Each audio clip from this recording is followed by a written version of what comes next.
क्रिया किसे कहते हैं? जिन शब्दों से किसी कार्य के करने या होने का पता चलता है उन शब्दों को क्रिया कहते हैं।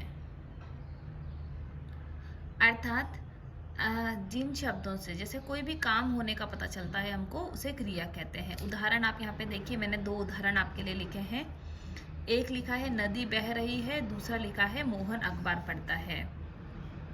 तो पहले उदाहरण में कार्य स्वयं हो रहा है क्योंकि नदी जो है वो अपने आप बह रही है। ऐसा नहीं है कि कोई नदी बहाने के लिए कोई लोग उसकी मदद कर रहे हैं। तो नदी जो काम स्वतः होता है वह पहला उदाहरण है।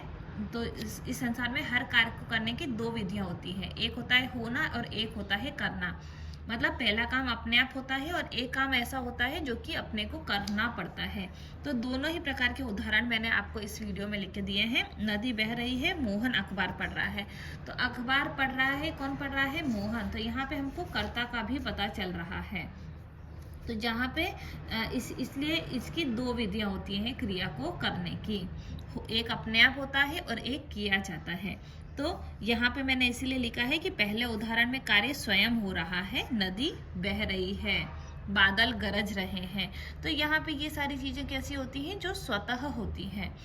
और कुछ कार्य ऐसे होते हैं जो कि हमको किए जाते हैं, जैसे मीना झाड़ू लगा रही है, अध्यापिका पढ़ा रही है। तो यहाँ पे क्या है, आपको पता चल रहा है कौन पढ़ा रहा है? अध्यापिका जो है वो पढ़ा रही है। तो यह दूसरा प्रकार है।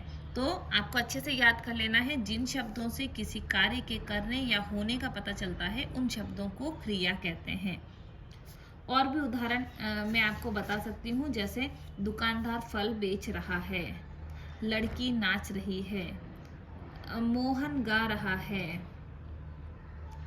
तो इस तरीके का अगर आपके पास में प्रश्न आता है क्रिया कैसे कहते हैं तो आप आसानी से लिख सकते हैं। उम्मीद करती हूँ आपको ये वीडियो जो है पसंद आई होगी। अगर आपको हमारी वीडियो पसंद आई है तो आप हमारे चैनल को लाइक, शेयर और सब्सक्राइब करना ना भूलिएगा।